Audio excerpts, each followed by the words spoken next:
अस्सलाम वालेकुम। Lecture number 6 में आज पढ़ने जा रहे हैं इलेक्ट्रॉन वोल्ट क्या होता है, फिर इलेक्ट्रिक और ग्रेविटेशनल फोर्सेस क्या होती हैं, और नेक्स्ट हम पढ़ेंगे मिलिकन्स मेथड या मिलिकन ड्रॉप एक्सपेरिमेंट। ये आप लोगों ने केमिस्ट्री में भी आई थिंक सो पढ़ा होगा।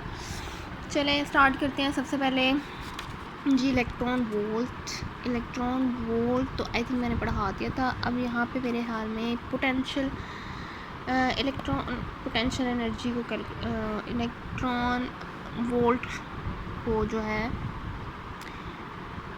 डिस्कस करेंगे, ठीक है। Now expressions for energy gain by charge particle in an electric field. पहले एनर्जी का एक्सप्रेशन निकालेंगे और फिर उसकी यूनिट यानी कि इलेक्ट्रॉन वोल्ट मैंने नहीं पढ़ाया। इलेक्ट्रॉन वोल्ट बेसिकली एनर्जी की यूनिट है। मैंने आपको वोल्ट पढ़ाया था। वोल्ट जो है वो पोटेंशियल डिफरेंस की या पोटेंशियल की यूनिट है। अब हम इलेक्ट्रॉन वोल्ट पढ़ने जा रहे हैं, तो ये एनर्जी की यूनिट है। मैं बार बार बता रही हूँ ये एनर्जी की यूनिट है। सिर्फ अगर वोल्ट होगा तो वो जो है वो है पोटेंशियल डिफरेंस की यूनिट या पोटेंशियल की यूनिट, ठीक है।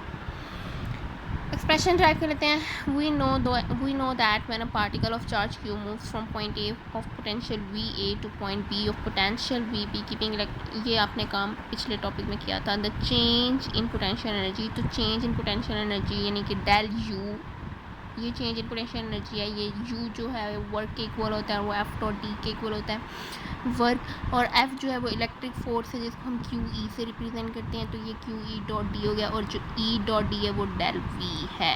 ये आपने पहले चीज़ें सारी पढ़ी हुई हैं। So change in potential energy क्या निकल आया, Q डेल V।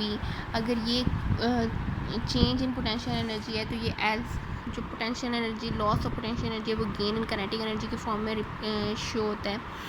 तो ये Q डेल V इसके इक्वल हो गया हाफ mv स्क्वायर। अब हम इस इक्वेशन से ये देखें, आपको पता चल रहा है कि ये जो हमारी पोटेंशियल एनर्जी किस चीज़ पर डिपेंड कर रही है, चार्ज पर और पोटेंशियल डिफरेंस पर, ठीक है। Equation 1 shows that energy can be expressed as the product of potential difference del V and charge Q, ठीक है। इलेक्ट्रॉन वोल्ट जो मैंने अभी बताया किसकी यूनिट है, एनर्जी की यूनिट है। इसको किस तरह से डिस्क्राइब करेंगे, इसको इसकी चीज़ों से डिस्क्राइब कर सकते हैं कि यूनिट इलेक्ट्रॉन वोल्ट क्या है, basically energy gain by electron which has been accelerated through potential difference of 1 volt, यानी कि इलेक्ट्रॉन ने एनर्जी गेन की और उसको कितना एक्सीलरेट किया गया, 1 वोल्ट का पोटेंशियल डिफरेंस देकर, ठीक है। तो ये इसकी डेफिनेशन होगी। फिर इलेक्ट्रॉन वोल्ट को हम लोगों ने जूल्स में कैसे कन्वर्ट करना होता है वो देख लें। इलेक्ट्रॉन वोल्ट जो है उसमें चार्ज ऑफ इलेक्ट्रॉन आ जाएगा। एक इलेक्ट्रॉन का जो चार्ज होता है उसको कूलम में कन्वर्ट करें तो वो ये हो जाता है, और 1 वोल्ट एज इट इज़। ये इसकी वैल्यू याद रखने। चार्ज जो होता है इलेक्ट्रॉन का वो ये होता है 1.6 × 10⁻⁻19, ठीक है। तो फिर ये चीज़ आ गई। और अगर आपने जूल से इलेक्ट्रॉन वोल्ट में जाना है तो उससे क्या करेंगे, ये वाली टर्म को उधर जाके डिवाइड कर देंगे, तो ये एक जूल से इलेक्ट्रॉन वोल्ट में कन्वर्जन हो गई है, ठीक है। ये भी टर्म याद रखें और ये भी याद रखें, ये MCQs आते हैं, ठीक है। और ये डेफिनेशन आती है, मोस्टली आती है, इंपॉर्टेंट है। एग्जाम्पल 12.4 देख लें। Particle carrying a charge of 2 electron falls through potential difference. 2 electron का चार्ज है, 2 इलेक्ट्रॉन का चार्ज है और वोल्टेज कितनी है, 3 वोल्ट है, यानी कि चार्ज भी दिया हुआ है, Q भी दिया हुआ है और पोटेंशियल डिफरेंस भी दिया हुआ है। तो क्या कैलकुलेट क्या करना है, एनर्जी कैलकुलेट करनी है। काइनेटिक एनर्जी किसके इक्वल हो जाएगी, यानी कि काइनेटिक एनर्जी जो है हाफ mv स्क्वायर या काइनेटिक एनर्जी सिंपल लिख लें, किसके इक्वल हो जाएगी, Q डेल V के चार्ज कितना है, 2 इलेक्ट्रॉन्स का, 2 इलेक्ट्रॉन्स को उसने चार्ज को किस में कन्वर्ट कर लिया है, कूलम में कन्वर्ट कर लिया है। किस तरह से किया है, 1.6 × 10⁻⁻19 से मल्टीप्लाई करके, और वोल्ट्स ये 3 वोल्ट्स आ गए, तो इसको मल्टीप्लाई किया तो ये काइनेटिक एनर्जी जूल्स में आ गई है। इलेक्ट्रॉन वोल्ट में चीज़ें दी हुई थी, उसको जूल में कन्वर्ट कर लिया, क्या करके, इस टर्म से मल्टीप्लाई करके, ठीक है। नेक्स्ट है जी comparison of electric and gravitational force. ये देख लें, कंपैरिजन जब भी आता है इसको इस तरीके से अटैम्प्ट किया करें, सेंटर में लाइन लगाएं, दोनों साइड पे कंपैरिजन करते जाएं। फर्स्ट पॉइंट और पॉइंट्स जो हैं वो सेम होने चाहिए। Gravitational force is a conservative force, ये आप लोगों ने पढ़ा हुआ है फर्स्ट ईयर में, यानी कि वर्क डन इन ऐसी जो फोर्स है उसके अंदर अगर वर्क डन किया जाए तो वो इंडिपेंडेंट ऑफ पाथ होता है। इसी तरीके से कूलम्स इलेक्ट्रिक फोर्स भी कंजर्वेटिव है, ठीक है। ग्रेविटेशनल फोर्स जो है एफ जी, ये इसकी वैल्यू आपने ये पढ़ी हुई है G(m1m2/r²). जी जो है ये ग्रेविटेशनल कांस्टेंट है, और इलेक्ट्रोस्टैटिक फोर्स आपने ये कूलम फोर्स जो है ये आपने ये भी पढ़ी हुई है K(q1q2/r²). नेक्स्ट है जी, gravitational force is inversely proportional of the square of the distance between the center of two masses। यहाँ पे masses का जिक्र है। इलेक्ट्रोस्टैटिक फोर्स में चार्जेस का जिक्र होगा। Electrostatic force is also inversely proportional to the square of the distance between 2 point charges. यहाँ पे masses है, यहाँ पे चार्जेस।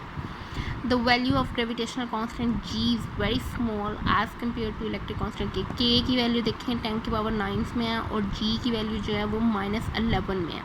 तो ये वैल्यू बहुत छोटी है, ये वाली वैल्यू बहुत ज़्यादा है। वैल्यूज़ भी याद रखनी है और उनकी यूनिट्स भी याद रखनी है, ठीक है। ये आप लोगों ने पढ़ी हुई है सारी चीज़ें। और gravitational force is only attractive, ये सिर्फ अट्रैक्टिव है। ये अट्रैक्टिव भी होती है और रिपल्सिव भी होती है। ये चार्जेस पे डिपेंड करता है। लाइक चार्जेस होंगे तो वो एक दूसरे को रिपेल करेंगे, अनलाइक चार्जेस होंगे यानी कि डिफरेंट पॉजिटिव नेगेटिव होंगे तो वो एक दूसरे को अट्रैक्ट करेंगे। अगर सेम चार्जेस होंगे तो वो एक दूसरे को रिपेल करेंगे। नेक्स्ट है Millikan method for determination of charge on electron. Charge को डिटर्मिन करने के लिए मिलिकन ड्रॉप एक्सपेरिमेंट बहुत मशहूर है, आप लोगों ने केमिस्ट्री में भी पढ़ा होगा। मैं जैसे जैसे इसको रीड करूँगी साथ साथ इसको एक्सप्लेन करती जाऊँगी। देखें, इस सबसे पहले जब भी कोई एक्सपेरिमेंट करना होता है उसकी अरेंजमेंट बताते हैं, साथ उसकी डायग्राम बताते हैं। ये चीज़ें मस्ट होती हैं, ठीक है। अरेंजमेंट बताने जा रही हूँ। Experimental arrangement consist of 2 parallel plates P and P'। 2 parallel plates, ध्यान से देखें, sorry,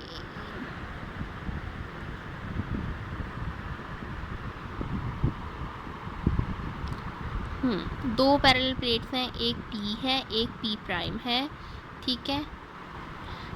2 parallel plates separated by distance D distance से सेपरेट है, and small hole H at the upper plate. और यहाँ पे अपर यानी कि ऊपर वाली प्लेट में ये 2 प्लेट्स थी, P वाली और P'। ऊपर वाली प्लेट में एक होल है, दोनों प्लेट सेपरेट हैं D डिस्टेंस से, and are adjusted in a container C। और एक कंटेनर जो है उसमें ये दोनों प्लेट्स एडजस्ट हैं। कंटेनर को उसने नाम दिया है C का, as shown in this figure, ठीक है। The plates can be change to any desired. इन प्लेट्स को चेंज किया जा सकता है किसी भी अपनी पसंद के पोटेंशियल से। इनको ये देखें, ये इनके साथ ये पोटेंशियल डिफरेंस के लिए ये लगी हुई है बाहर बैटरी, ठीक है, या पावर सप्लाई लगी हुई है। तो इनका पोटेंशियल जो इन प्लेट्स का पोटेंशियल जो है वो इस पावर सप्लाई की वजह से यानी कि पोटेंशियल डिफरेंस अप्लाई करके तो चेंज किया जा सकता है, ठीक है। The electric field setup in between the charge plates. अब जो इलेक्ट्रिक फील्ड हम लोगों ने इन प्लेट्स के दरमियान सेट करना है उसको किस तरह से, इलेक्ट्रिक फील्ड को किस तरह से कैलकुलेट कर सकते हैं। ये इलेक्ट्रिक फील्ड E है, इसको ये हम लोगों ने ये फार्मूला पढ़ा है V=E.D। तो यहाँ से D जो है इधर मल्टीप्लाई हो रहा था और यहाँ पे आके डिवाइड हो गया, तो ये वाला फार्मूला हो गया। And atomizer is use to spray oil in the atomizer. ये एटोमाइज़र है जिसको ए से उसने ये क्या करेगा, यहाँ से ये ऑयल ड्रॉपलेट्स जो हैं कंटेनर के अंदर स्प्रे करेगा, यानी कि इसने ऑयल ड्रॉपलेट्स को इस कंटेनर के अंदर जो है वो स्प्रे कर दिया है, ठीक है। The oil droplet become charge after passing through the nozzle of the atomiser. जब वो इसकी नोज़ल में से पास करेंगे यानी कि इसकी नोज़ल के साथ स्ट्राइक करके बाहर निकलेंगे तो वो चार्ज हो जाएंगे ड्यू टू द फ्रिक्शन। इसकी एटोमाइज़र की फ्रिक्शन की वजह से इसकी वॉल्स के साथ जब वो स्ट्राइक करके बाहर निकलेंगे उसकी फ्रिक्शन की वजह से वो चार्ज हो जाएंगे। Some of the droplets enter in between the plates through hole H। कुछ ड्रॉपलेट्स जो हैं, देखें अब ये ड्रॉपलेट्स इसने इस कंटेनर के अंदर फेंक दिए। कुछ होंगे जो इस प्लेट्स के अंदर आएंगे, कुछ इधर गिर जाएंगे, कुछ इधर गिर जाएंगे, कुछ कहीं। जो ड्रॉपलेट इस प्लेट के अंदर आएंगे, अब हमने उनका पाथ जो है, the path of the motion of the droplet is made visible with the help of light source and is observed with the help of microscope, ठीक है। अब जो ड्रॉपलेट इन प्लेट्स के अंदर आए हैं, लेट्स सपोज यहाँ पे इन्होंने ये वाला ड्रॉप शो किया है, ये इस प्लेट के अंदर आया है, इसको हम लोग लाइट, ये लाइट है, ये source of light S source of light को शो करता है। यहाँ से लाइट आ रही है, इसके ऊपर फॉल कर रही है, लेंस की वजह से लाइट जो है वो एक स्पेसिफिक पॉइंट पे यानी कि ड्रॉप्स के ऊपर ही फॉल करेगी। और ये जो एम है ये माइक्रोस्कोप यानी कि ये बाहर की तरफ है माइक्रोस्कोप, ठीक है, ये माइक्रोस्कोप लगा हुआ है एम।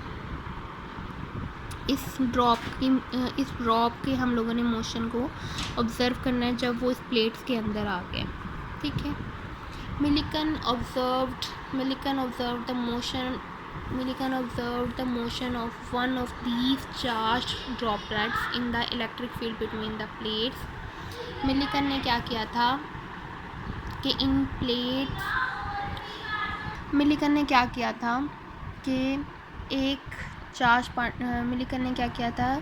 कि इनमें से इन चार्ज पार्टिकल में से किसी एक को ऑब्ज़र्व किया, ठीक है, इन प्लेट्स के दरमियान में। लेट सपोज ये ड्रॉप है, उसने इसका ऑब्ज़र्व किया, इसके मोशन को ऑब्ज़र्व किया और उसने क्या किया, पी और पी प्राइम में पोटेंशियल डिफरेंस को इस तरह से एडजस्ट किया कि वो जो ड्रॉप है वो ऐसा लगे कि जैसे वो वहाँ पे लटका हुआ है, सस्पेंड किया हुआ है। पहले तो ड्रॉप्स ऊपर से नीचे आ रहे थे तो वो गिर रहे थे, लेकिन उसने ऐसा पोटेंशियल डिफरेंस सेटअप कर दिया यहाँ से वोल्टेज दे देकर कि वो अब ऐसे लगे जैसे वो लटका हुआ है प्लेट्स के दरमियान में, ठीक है।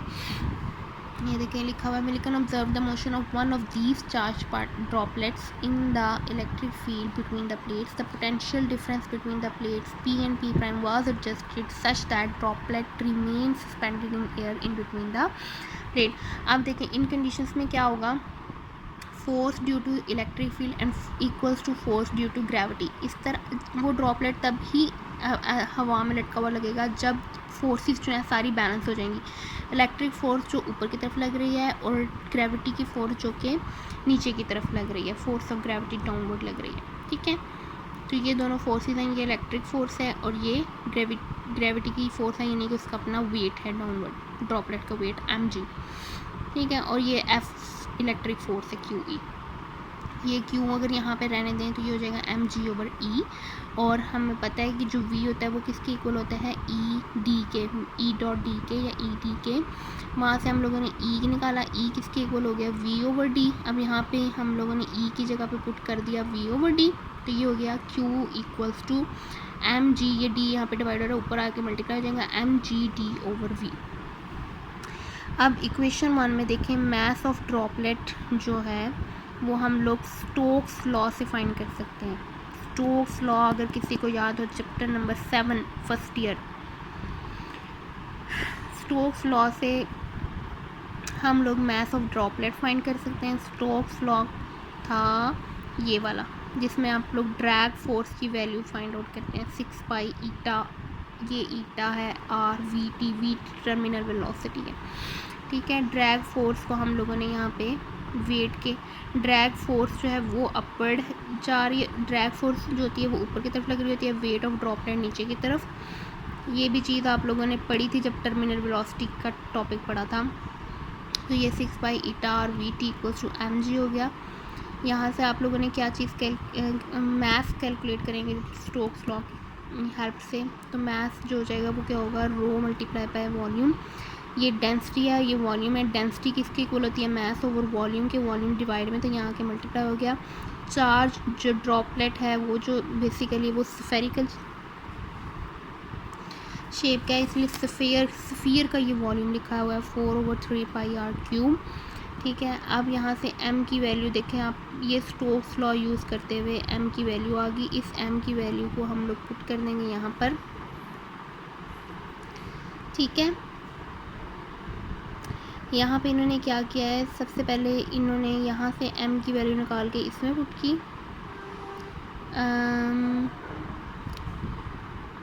इस वाली इक्वेशन में पुट की, ठीक है।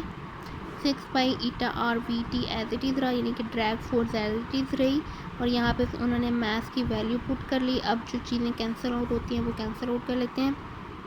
ये वाला पाई इसके साथ कैंसिल हो गया, ये आर इसके साथ कैंसिल हो गया, आर स्क्वायर रह गया, और यहाँ से बाकी जो भी चीज़ें कैंसिल आउट होंगी तो ये आर स्क्वायर की वैल्यू आ जाएगी, ठीक है। ये आप करके देख लीजिएगा, आर स्क्वायर यहाँ से निकल आएगा, फिर अब हम लोगों को आर की वैल्यू अगर पता हो तो mass can be calculated from this equation. R क्या चीज़ है? रेडियस है उस ड्रॉपलेट का, ठीक है, ये जो ड्रॉप है इसका रेडियस है, ठीक है। अगर हमें इसका रेडियस पता हो तो मास को कैलकुलेट कर सकते हैं हम लोग इक्वेशन नंबर 3 से, ठीक हो गया। नाउ